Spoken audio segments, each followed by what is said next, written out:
Festival. This is really exciting. Good evening. Thank you so much for joining us here tonight for this incredible event. Hideo Kojima and George Miller in conversation. I think for me, working in this industry, it's just been such a dream of mine to see video games really celebrated alongside film, not just for their artistic merit, but for their incredible capability for storytelling. And I think we have two guests with us here tonight that really showcase just how video games and film are really coming together to showcase those wonderful kind of powerhouses of narrative potential. So I'm just really, really excited. Gotta keep it contained. Okay. Yeah. Before we welcome today's guests, we thought we would set the mood with a quick look at Death Stranding 2 on the beach.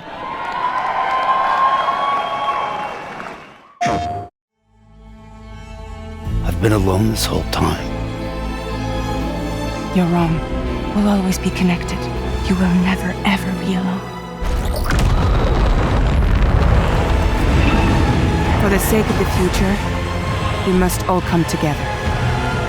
The perfect ending humanity deserves.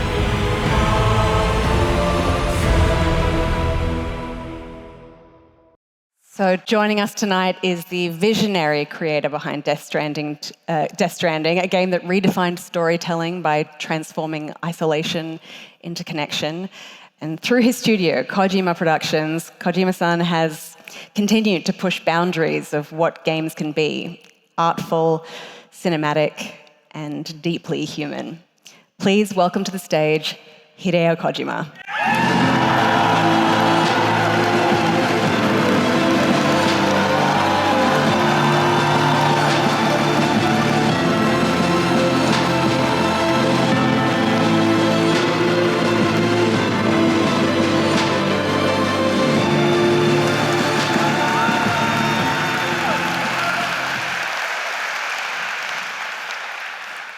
Now, of course, we are also incredibly fortunate to have the Oscar-winning Australian filmmaker whose storytelling has brought us everything from the post-apocalyptic world of Mad Max to the heartwarming charm of Babe and Happy Feet.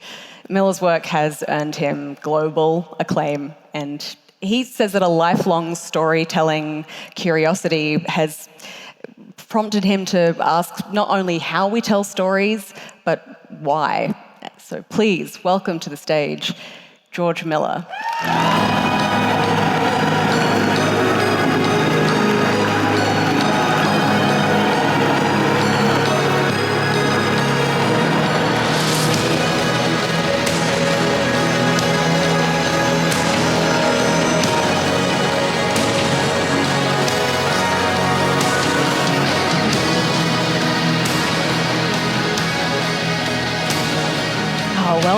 Welcome. Obviously, there's a lot of energy in the room. People are very excited to have you both here. So thank you so much for joining us. Kojima-san, I'd love to ask you, welcome back to Australia. It's been a few years since your last visit. How does it feel to return, especially with Death Stranding on the beach just around the corner? 8年ぶりにシドニーに来まして、 I came to Sydney like 8 years ago, and I couldn't come because of the pandemic. But I'm so happy I met George. And this morning I went to the zoo to picture myself with a koala. Yeah, a rite of passage. And George, it's such a pleasure to have you here. It must be incredible being a part of an event like this that really focuses on creativity. Oh yes, and there's almost my brother there in our work, so we feel very simpatico. Wonderful, yeah. Have you both had a chance to see anything as part of the film festival yet? Has anything stood out to you? No, I haven't seen any movies because I went to the zoo. Fair enough.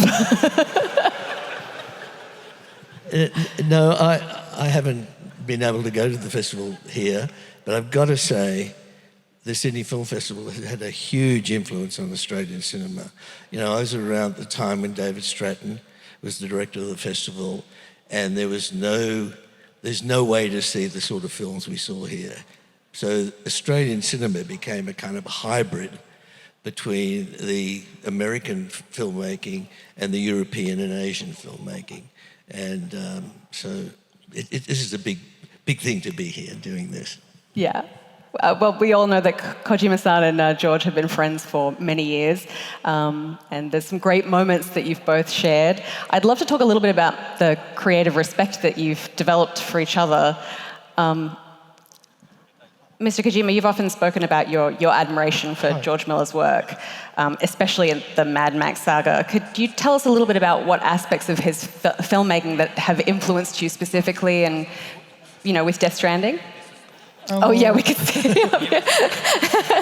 ジョージさんは僕のマスターで Well, 神なんですけど George is my master, my god. 16歳で And when I マ was ッドマックス1見て 16, I saw 映 Mad 画館 Max から足 1, を引きずりながら出てきまし and た I kind of limped out the theater.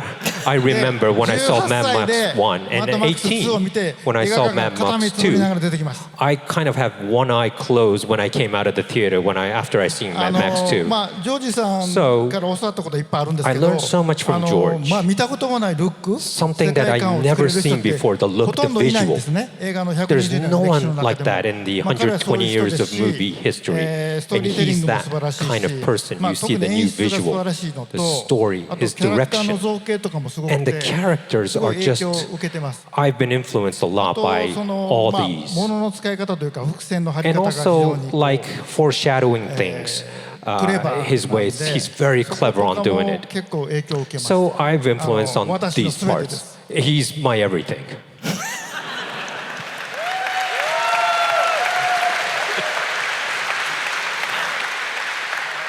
George, when did you first meet Kojima-san?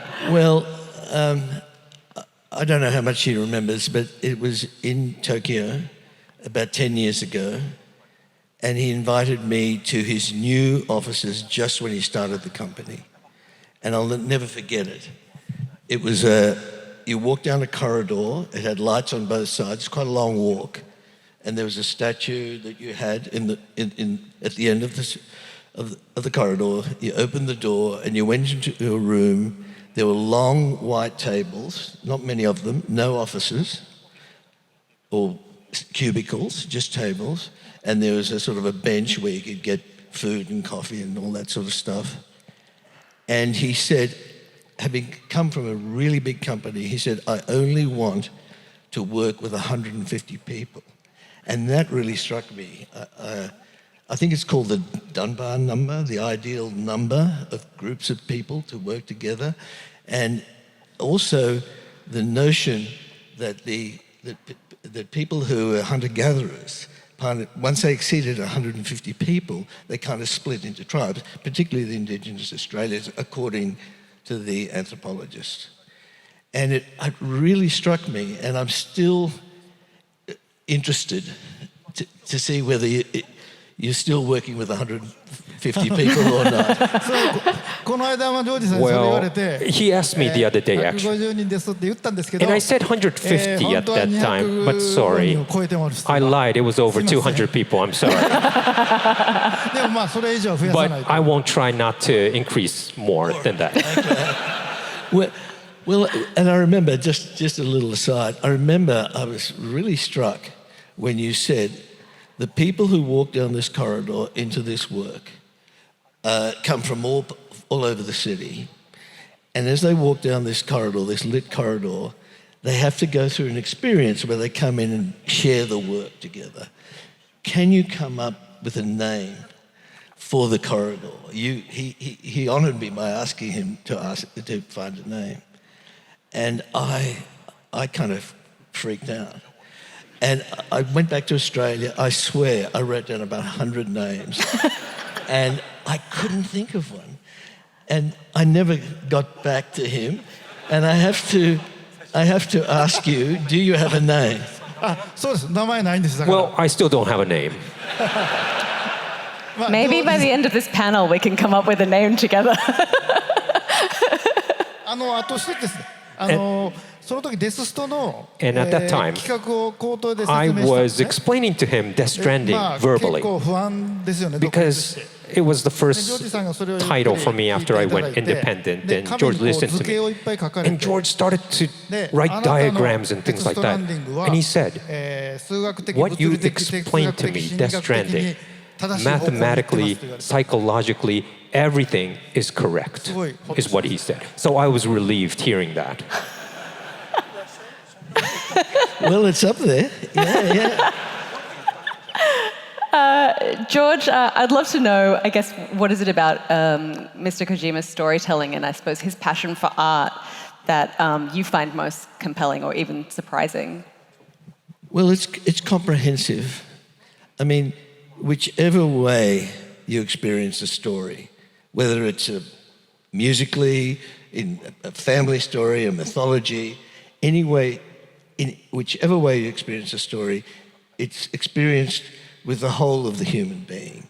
All the hormonal orchestra, as we call it, or all the interactions of all the neurotransmitters that go through us as we're experiencing the story have to be, everyone has to be, every level has to be triggered at every level. So you're feeling the story in your viscera, in your heart, in your intellect. You're experiencing it in terms of the collective, mythologically, spiritually, at every level. And those stories that endure in whatever form have that in common. And it's something that I've very much experienced in not only, he has a deep understanding of that, and it's evident in the work. So we're talking about, great mastery here, understanding of it. It doesn't come easily. It's hard won, but it's there. You can see it in the visuals. I mean, it blows you away. And here's the big thing I get. Every time I see evidence of his work, it hits all those experiences in me. I find myself being strangely emotional, unexpectedly so. I'm dazzled by the characters, the world, the imagery. I basically experience it at every level with every sense. So it's really great that to be learning from him, actually.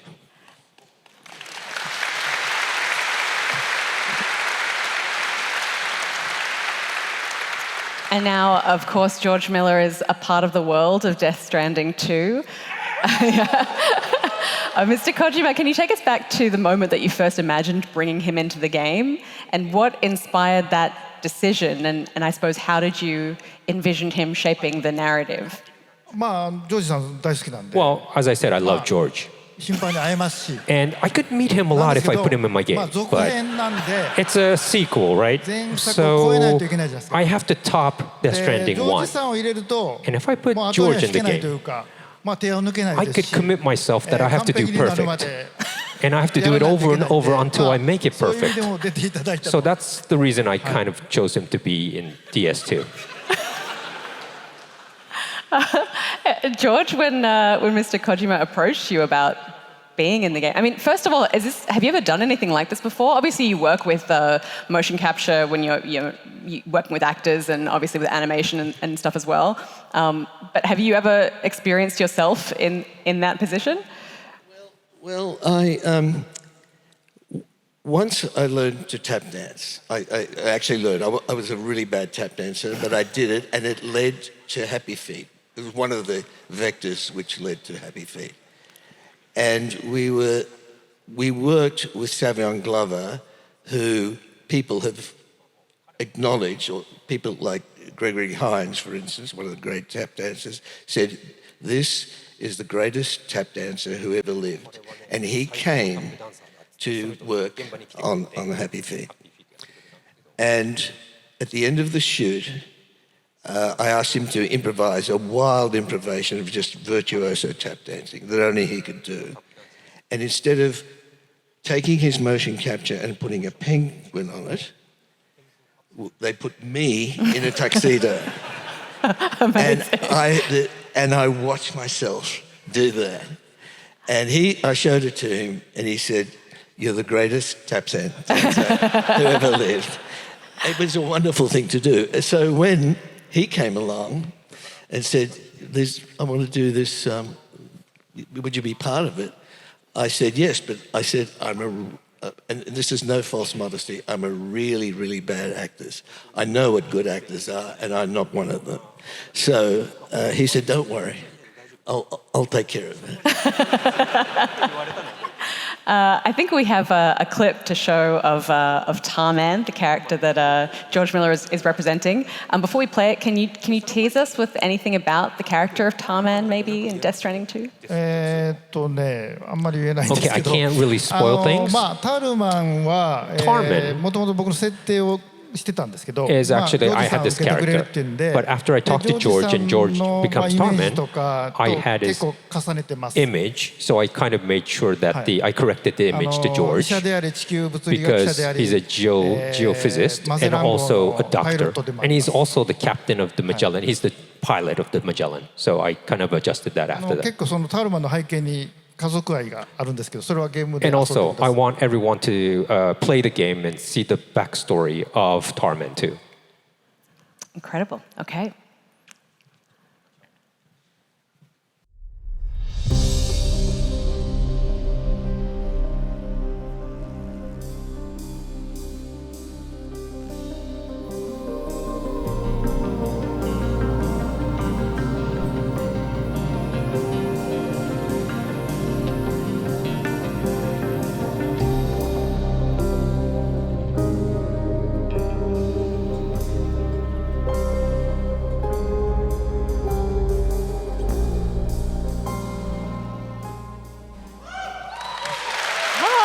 Incredible. How did it feel stepping into, Kojima's world in such a literal way? It must be such a surreal experience. That's the first time I've seen it. Because we did it during COVID, and we did it remotely. I mean, the whole team came down here and did the scan. And then, there it is. And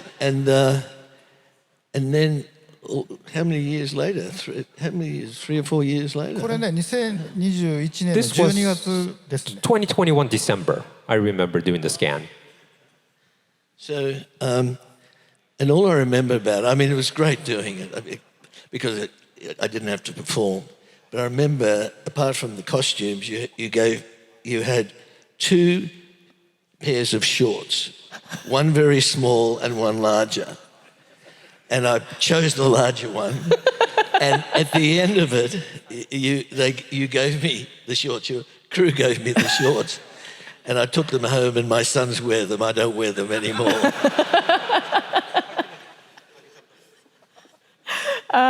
Mr. Kojima, it was from your side, were any moments during the process of working with George that I suppose stood out to you, either technically or emotionally, as you're bringing Tarman to life?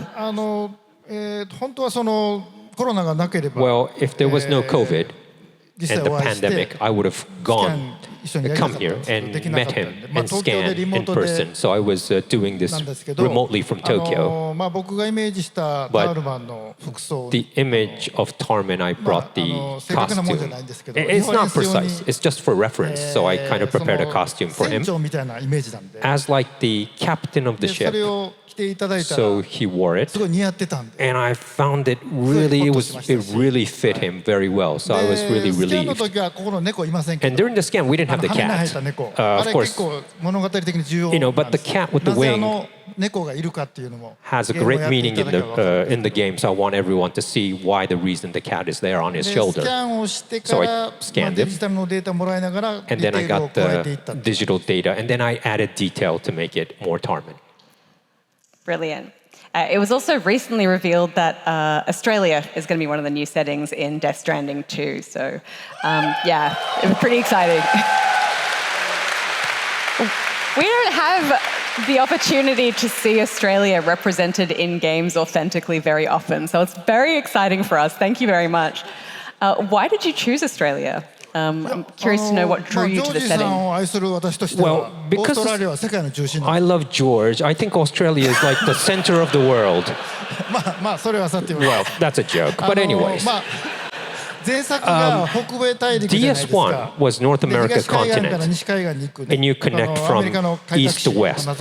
It's like I kind of did the pioneer era in the US, and I wanted to do the same for DS2. But South America is too long, Africa is like north to south, Eurasia is just too big of a mass land. So I thought Australia could be a good size. And also has a lot of nature, mountain, rivers, deserts. And the biggest was Australia has like a distinctive biosphere in a way. They have like marsupials. And marsupials have pockets in their stomach, right? And that's like the Sam's BB pod. That's the same thinking, basically. No, seriously, I thought, you know, and also George is in it, and everything added up. So, and everything went well. I'm very happy. All right.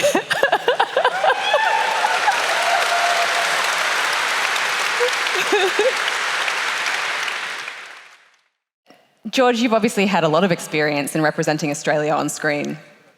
You are well aware of what an incredible set piece it is to tell stories in.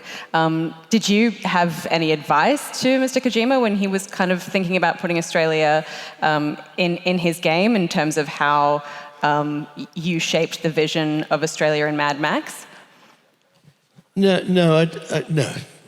I mean, but I was,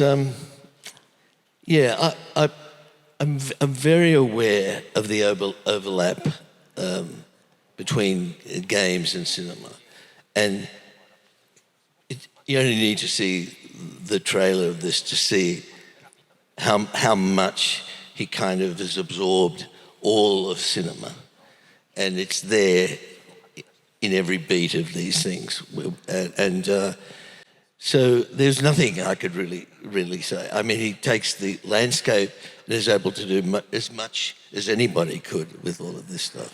But so look, I was just happy to be there. I just hope that the game gets enough traction so people can't blame me, like my sons, can't blame me for the game not be as effective as it could be. I think we'll be okay. Another reason I selected Australia. I thought I could go to Australia, like location scouting. And but because of the pandemic, this was all, I couldn't do it. I did it all on remote. And I looked up a lot of animals, plants, and we have so many animals in the game. And I went to the zoo this morning, and then I really saw a famous bird. But I realized that they don't live in a certain area in the game, so sorry, it's a little mistake by me. But anyways, I found out in the zoo today. I think after Death Stranding, it's safe to assume they moved.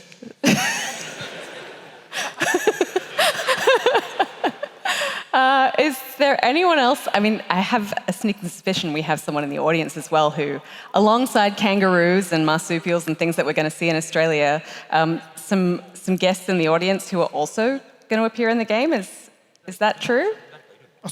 Yes. Well, if George is a legend, I wanted to have a young super filmmakers from Australia. I think we have the Philippou brothers here. Is that right? Yeah.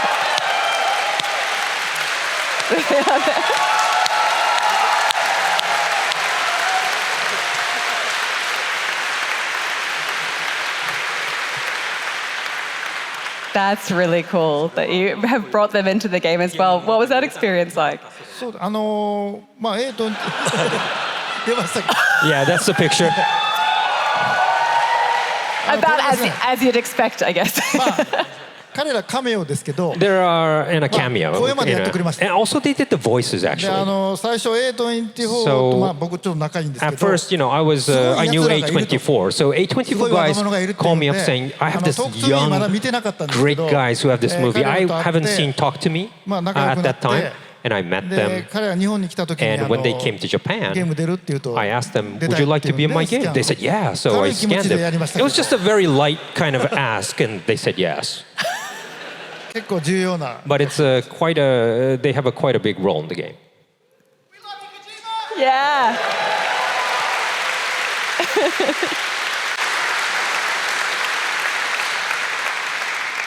Well, I'd love to dive now maybe into a little bit more about the, I suppose, the creativity that drives each of your respective works. Both of you are known for pushing boundaries of storytelling, blending symbolism and style and structure. I think when you're sitting in the cinema watching, Mad Max, George, you realize a post-apocalyptic world in such a harrowing but visually impactful way. And it puts the emphasis on that human connection all the more, and the importance of love and human connection, in that state. Mr. Kojima, when you're playing Death Stranding, I mean, there's moments I know that I've had where, I'm setting out on a delivery. I've taken way too much stuff with me because I always do. Because you think you can do it, right? And you're not going to pick up extra stuff, but you always pick up extra stuff. And then there's timefall and BTs, and then I'm scaling a hill, and there was an earthquake and a rock fall, and I lose everything, and all my stuff is damaged, and I forgot to pack the repair spray. And I'm so downtrodden by it, and I'm like, man, this is hard. And then you see a little sign by another player that's like, you're doing great. And there's a moment of connection there where you feel less alone, and it's so important in those stories where you're really experiencing true isolation. Mr. Kojima, why did you choose to focus on these themes for your stories when you're telling them? 2016年ぐらいからの企画 2016 when I first thought of Death Stranding. I had a lot of things on my plate that I wanted to do. But at that time, there was like things like happening like Brexit, or the Trump administration started to maybe start a wall. It was like that in the world. So there was no theme in a game about connection or those kind of things. So you see bridges in DS1. It's the same as wall and bridge. It's the same. It's like totally the opposite. It's connection is bridge, and isolation is to build a wall. So I also had the theme of stick and the rope. And when the humans became, when they first created something, they created a stick to fight something away. And then the second was a rope to tie something that they like and make it closer. And that created our culture. In a way, bridge and a wall is the same. That created our culture.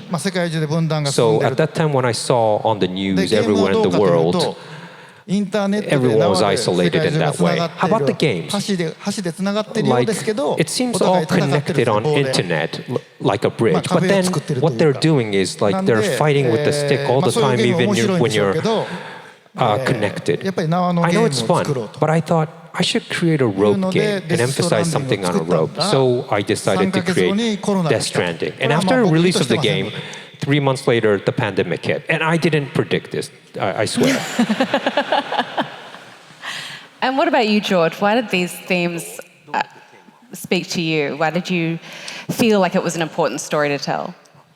Well, look, it's really interesting because I work in pretty much defined moving image narrative, which basically is... It's a rail. The audience has no choice. It's not interactive. But I first played a game. It was back when my daughter was 6 years old. It was Sonic the Hedgehog. And we were playing, and it's the first game I played, and pretty soon I realized that her hand-eye coordination was far better than mine. So she started playing the game. We got really hooked on it, to the point where we'd wake up in the middle of the night as we got to the end of the game, sneak down to the room, and she would play the game until, I don't know how long it took, but she defeated, is it Dr. Eggman? And she defeated Doctor in the big boss battle at the end. And the bonding we felt together was tremendous. We'd been camping, little camping trips and whatever, and that was great out in nature. But there was something I'll never forget. And then, many years later, I knew a family whose 11-year-old son was dying. And the family got together and watched the last week of his life as he played a game. I wish I could remember what game it was. And they watched him play out the end of the game 2 days before he died. And his father said it was all he can do, but the sense of achievement, what he got out of that experience, was enormous. And I really saw what the power. We have big responsibilities as storytellers. And that's what I see in his work, the allegorical and, as I say, comprehensive storytelling. Whereas I like to say there's a lot of iceberg under the tip. There's a lot of subtext. And it's beguiling, you get caught in it. There is a responsibility in what we do. It's not frivolous entertainment, even if it's a comedy. It's not. It's got to be more about it, and there's a definite responsibility. That sort of human engagement with what it is to be human, what drives humans, and the connections that we do, with whatever bond is, whatever positive regard we have for each other, is basically the only way that we can avoid despair. And that's what he's giving us. And that's why he's such an important figure. And he's been doing it as a storyteller. He's been doing it from the beginning. And that's why it's such a great thing to be invited up here to discuss this. Well, I think also, I mean, you talk about the fact that, filmmaking, obviously it's a story that's on rails. The viewer doesn't have a choice in a story. It's not interactive in the way that video games are. But in saying that, I think you have often quite focused on pushing the boundaries of storytelling. A lot of your films are very visual. They tell really powerful, emotional stories with not a lot of dialogue. What is it about telling stories in that way that was attractive to you? Because it is a really emotional experience, but it's so visual. Well, it's cinema is about 125 years old. It's you could argue, almost the newest language we have. It's certainly a universal language, and the language was defined in the silent era, before sound. And so if you're going to invite someone into moving image on a screen or in a cinema, it better differentiate itself from other forms of I guess, engagement. So it's got to be different from theatre, from spectacle, from sport and whatever. And you've got to use the language. It's not just what I call mise-en-scène coverage. It's got to include the syntax of cinema. So that's what I'm drawn to. It's always changing. It's evolving. We speed read movies now, just like we can speed read, some of us. I don't, but other people can. And so it's something I'm still trying to understand and get some sort of sense of, as I said, as you said at the beginning, it's what's driving my curiosity, not only how to tell stories, but why we tell them. And you know when you experience them and they have some value with you, they stay with you.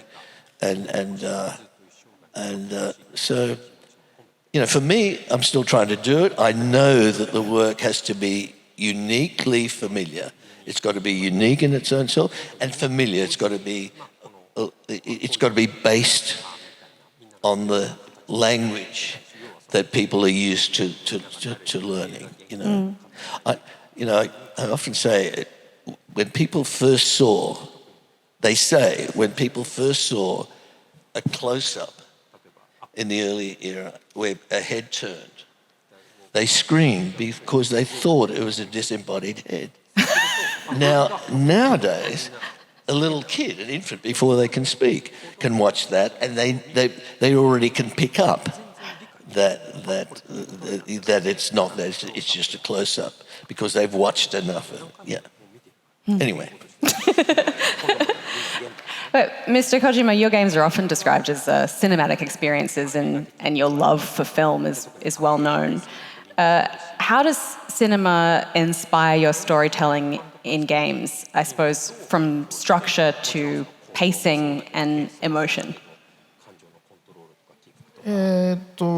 カットシーンは結構映画のテクニカル The cutscenes I use the techniques of movies, of course. 本が大好きなので But I like 小説はいっぱい読ん books でても and I 物語の作り方とか read 構造 so とかは many, so I 理解してるんですけ learn ど about how to make a story. 問題はゲームの中で But イン in タ the ラクティ game, ブで it's interactive, as we いか said. にストーリーを進行させるか How will I, とこなんですね。 make the story go in this これはま interactive だまだ medium? 難しくて And this is so still 僕 difficult の中 today. では完成品ではないんです。 And even today, I don't feel I'm complete 先ほどセリフ on の it. 話は出てましたけ We ど talked about, dialogues. You said, サムってい less う dialogue. デスストーリー But で you キャラク have ターはほとんど喋らないじゃないですか。 Sam, like for instance, the protagonist. He doesn't really speak much, ぼ right? やいたりしますけども He kind of moans and groans, あれ but は he doesn't really あんまり speak. 喋ると The プレイ reason ヤーなんですね。 is サムイコールプレイヤーなんで because す。い Sam ろん is な国 supposed の to 人たち be なんです the よ。いろん player な性 from 別であり all over 年 the 齢であり world, whether あん female, まり喋っ male, てしまうと自分から乖 the 離するの age range. So if I make Sam speak so much,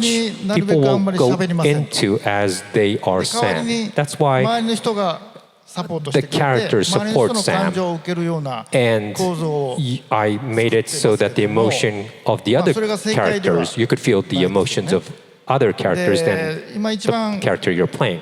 But I don't think 僕の that's 課題はですね the 100% 今いっ correct ぱい way. ゲームがあります So my homework で right now is プレイ there's しな so がらス many トーリーが進んでいくと言いな games がら and you play the 大 game 体 and の the ゲーム story は高速 proceeds. 道路を車で走っ But てるようなもん basically all the games are like say you're on a highway ちょっとスピードを上げたり You might スピードを下げたり go a little faster or a little slower or change the ちょっと lanes, 別 you の know. 降り口を Or 降りたり maybe you go off a different exit, you な know. んでそ So の a game 操作を proceeds しなが that way. ら So you're controlling the game. 殺人事件を解決しない And とい like け for ないような instance, you have to solve a murder case by controlling something, ものだと考え like て for くださいね。 example. で本来は But 高速じゃなくても ideally, 下の道を降りても you 車を降 can りても go 歩いても anywhere. You could go on a highway プレイヤー or は自由 the なんですけど don't have to be on a じゃあ highway. そ You れで could ストーリーの walk. 流れをどうするかっていうのは And then 結構難しい話で What should I do with the story if I give that too much ストーリーが止ま liberty? ってしまうので Because the story might stop そこは once ま I あ世界 give, 中のゲームクリエイターが you 今考 know. えていると So こ all ろ the game creators in the world are thinking なん how で to ま do だまだ this. 開拓 So we still have a lot more way 改良する to ところがいっ improve ぱいあるので on storytelling in この the 若い game 皆さん medium. 一緒に So I hope that the young 参加してゲームを people 作りましょう in the audience today, I hope that you become creators and create games together. Yeah. There is that common trope of, the central, a story that you have to pursue or the world you have to save, and there is this terrible thing that's happening that you have to prevent as the hero. But in a video game, I will spend 5 hours picking herbs. And every time I meet an NPC and they're like, this horrible thing is happening, you have to get there. And I'm like, I will. Just give me some time to explore this world.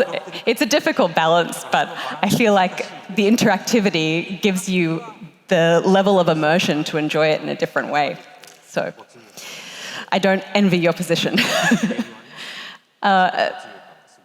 George, I feel like in the sort of decades that you've spent innovating in film, how do you feel video games could influence or offer new things to cinema today? I mean, are there elements of storytelling in video games that you've seen or found creatively inspiring that you think that film could kind of absorb? cinema, I don't know if it's interactive in that sense that you can actually determine. There's been a lot of in the past where you can actually decide one ending or another. I know people have worked on a kind of interactive cinema where you can choose the ending of the story. Never got really any traction because I think we are hardwired for story in some way. And you need a story, if you're on the wave of the story, if it's carrying you forward, you kind of surrender yourself to that. You go through an experience. It's experience. You don't sit outside of the story. Hopefully, if the story enchants you, you are caught up in you lose yourself in the story. What's really interesting about games, and where it is in the way you said, is that you have some extra agency rather than just experiencing the story as you're going. And I don't know where that's going to sort of go. It's hard to predict. I think when people with AI, where people can, it won't be too long before people can make, if you like, their own movies. And some might be good, some might be ordinary, some might have no effect at all. But it's certainly in a state of flux.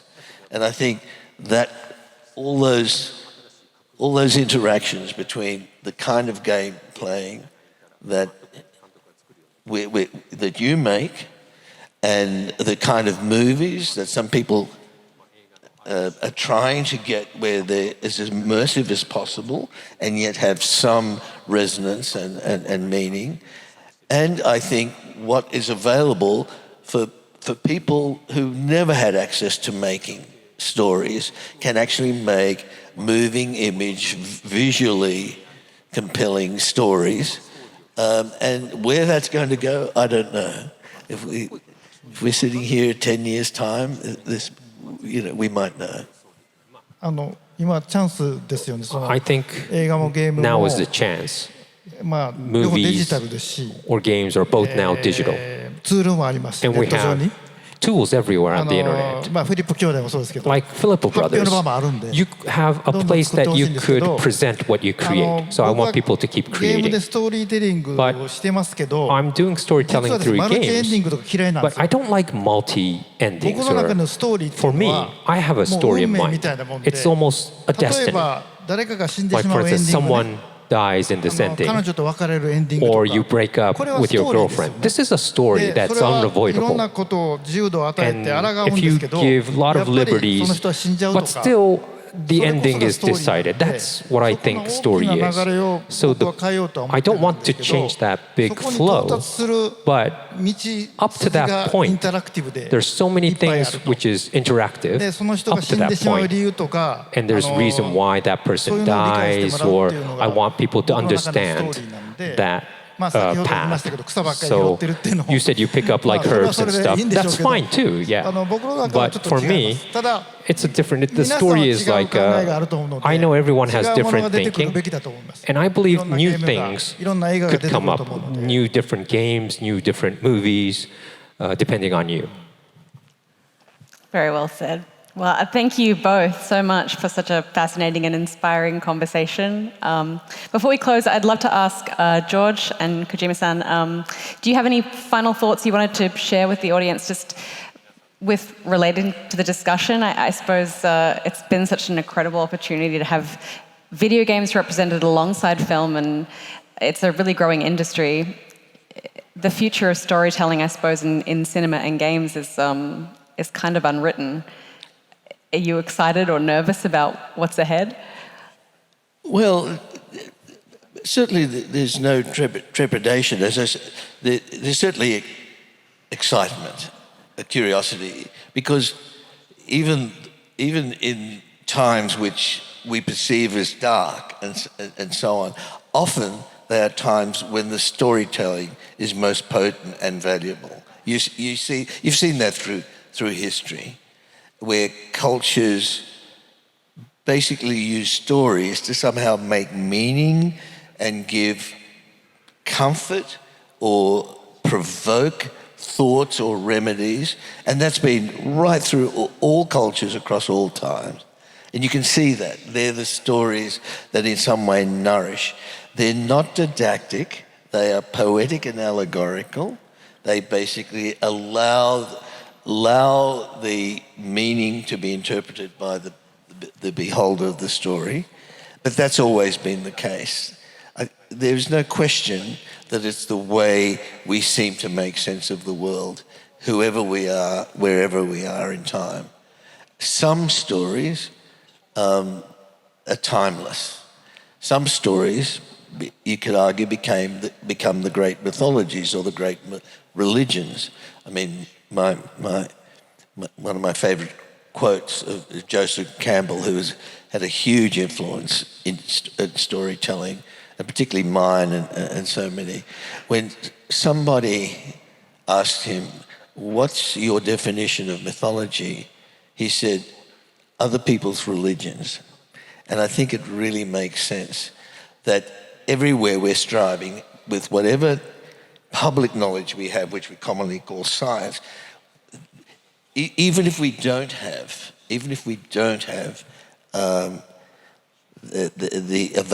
the knowledge that we've accumulated as our collective knowledge increases, you can still make powerful stories, and no more. And that is nowhere. That is apparent most in the culture of our land, because we have the longest continuous extant culture that on this planet in the First Peoples culture. The more I get to understand the stories of the indigenous culture that basically maps out in their dream time, basically the landscape, and explains everything, the more I see story is the way that we as humans make sense of everything. I think it's almost the most precious, or at least the most unique. It is the thing that is unique about Australia, that we can go back, people arguably say 65,000 years, and hear stories and see artifacts that explain who and what we are and where we are. So story, for me, I'm incredibly privileged to be a storyteller. I know I can do it for 1,000 years and still never really get to the bottom of it, but at least I'm trying. Brilliant.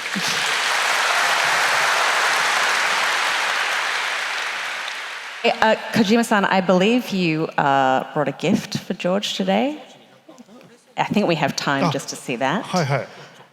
Something special to... Before that, I was listening to George just now. Oh, of course, yeah. And when the ape started to walk and their brain was stimulated and became humans, they went into caves. They put memes on the walls and paintings. And then they started to the old people started to kind of explain or start to tell stories to the young people back then. That's the story. And this has been historically been doing that. And now George is doing in the movie industry. For me, I'm doing in the game industry. We're still carrying that storytelling. So that's the whole history of mankind. So for me, when I was a teenager, I saw George's movie and I was so shocked. And I wanted to be a movie director and I couldn't. So I just went to the game industry. But at that time, the games were so low technology, no music, no dialogue. But then I've continued 40 years creating a game. And coming to a Sydney Film Festival, being on stage with my master, talking about storytelling today, I'm really thankful I made that decision. And I'm really thankful that I'm living today to meet this day. And if I didn't see George's movie when I was a teenager, today wouldn't have happened. ありがとうございます。 So thank you so much.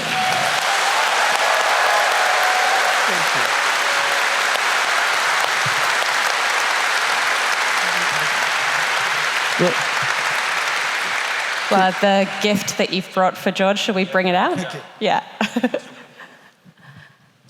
Oh, it's coming here.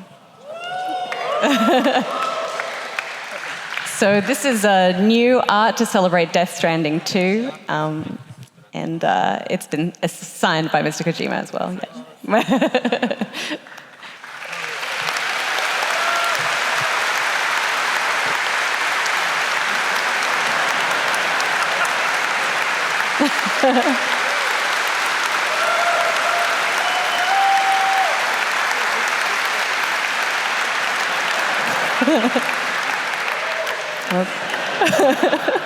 Thank you so much. On behalf of everyone at Kojima Productions and PlayStation, thank you so much for being a part of Death Stranding World Tour 2.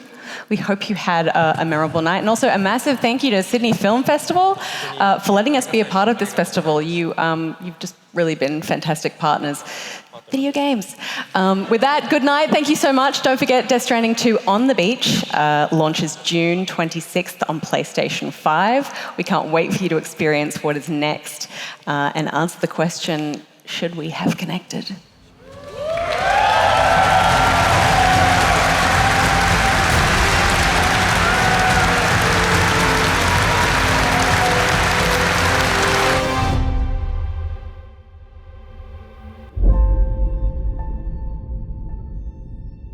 PlayStation